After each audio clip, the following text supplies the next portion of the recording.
man, myth, or God.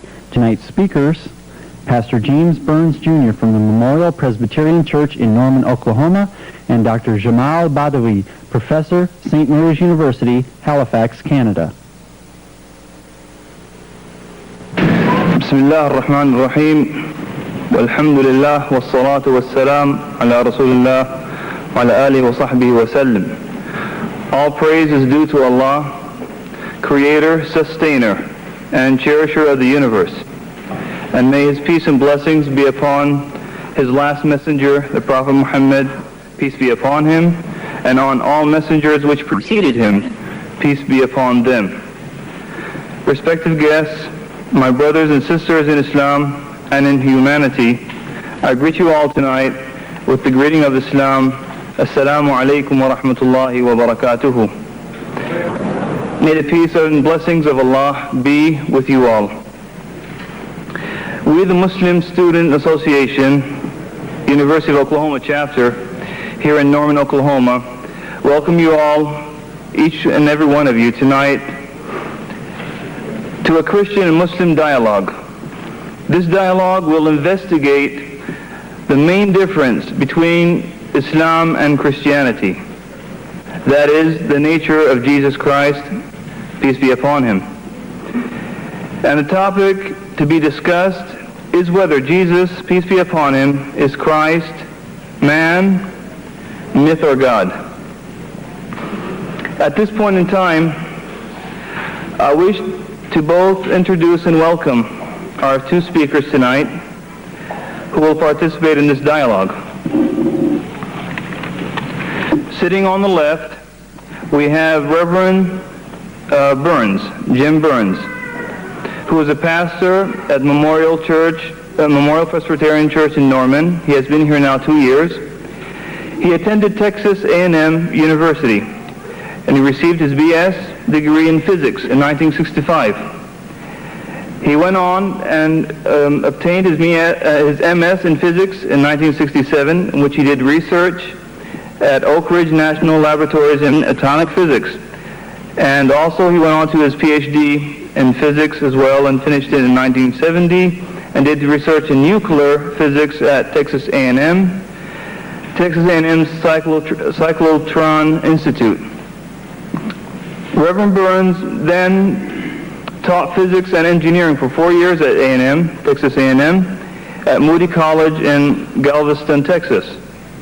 He then attended Austin Presbyterian Theological Seminary from 1974 to 1977, in which he received a Master of Divinity from the school. He then left seminary and began work as Presbyterian minister in Lone Oak, Arkansas. So we welcome Reverend Burns tonight for this dialogue. The second speaker who will participate in our dialogue is sitting on the right, and he is Dr. Jamal Badawi, who is a professor at St Mary's University in Halifax, Canada. Before starting the dialogue, I wish to bring to your attention the following points. The order and the timing of each of the speakers has been mutually agreed upon before the event. Therefore, Dr. Jamal Badawi will start the speech for 35 minutes, and then Reverend Jim Burns will also speak for 35 minutes after that. We will then have our question and answer session, and in the end, each one will have an option of 5 minutes for closing comments if he wishes to do so. And before I finish, brothers and sisters in humanity and in Islam, I wish to say that I realize each one of you has set aside valuable time when he came or she came here tonight to listen to this dialogue. And there are some of us who have come here from different states. They have traveled far away to come listen.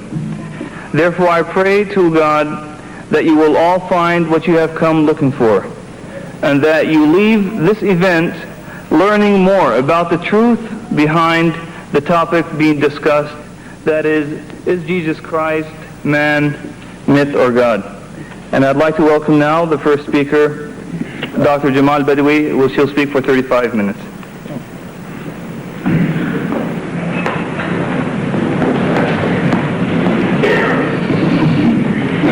الحمد لله والصلاة والسلام على رسول الله وعلى آله وصحبه ومن والاه. All grace is due to Allah, the Creator, Sustainer and Cherisher of the universe. May His peace and blessings be upon His last messenger Muhammad and upon all messengers before him, from Noah to Abraham to Moses, Jesus and finally Muhammad. Peace and blessing be upon them all. I begin first by greeting you with the traditional Islamic greeting, Assalamu alaikum, peace be with you.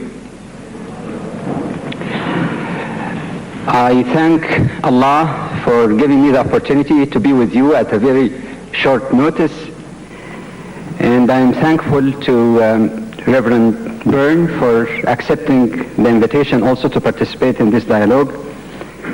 And I'd like to acknowledge also among those who are present, a very prominent theologian, Dr. Floyd Clark, with whom I had the pleasure of moderating a discussion between him and Ahmed Didat in Britain, and his friend also, Reverend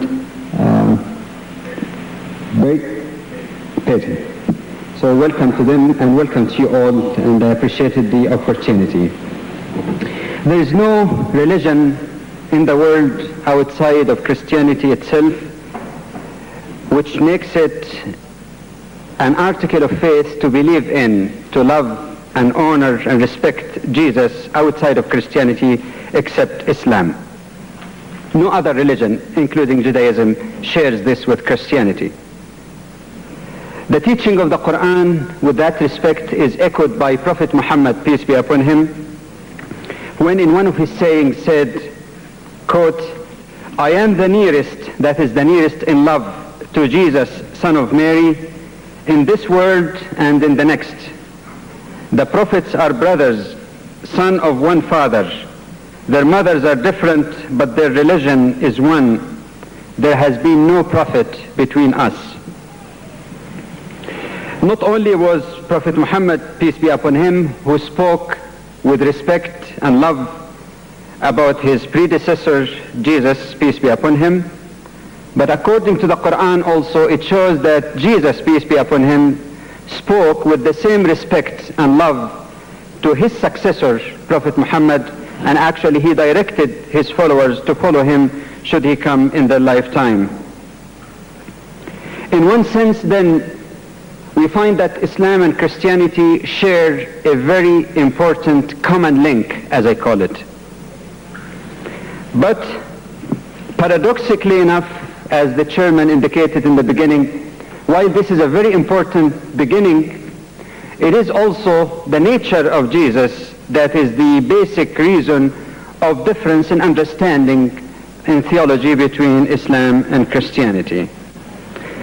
But that leads us to inquire as to how could we possibly conduct a fruitful type of dialogue beyond exchanging pleasantries.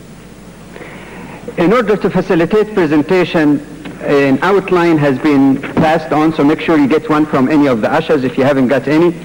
But as you notice in the first section, I suggested that there could be possibly a number of approaches towards the so-called comparative Christology between Islam and Christianity. Either we could examine the authority and authenticity of both scriptures based upon which the perception or interpretation of Jesus, peace be upon him, is based, or to examine the historical developments of various dogmas or doctrines, both in Islam and Christianity, in the hope of trying to discern something about exactly who Jesus was. Or thirdly, to leave these two questions basically aside and take both the scriptures as they stand today, the Quran and the Bible as they are, and try to examine both scriptures with the view of leaving open the question that one community of believers or the other might have either misinterpreted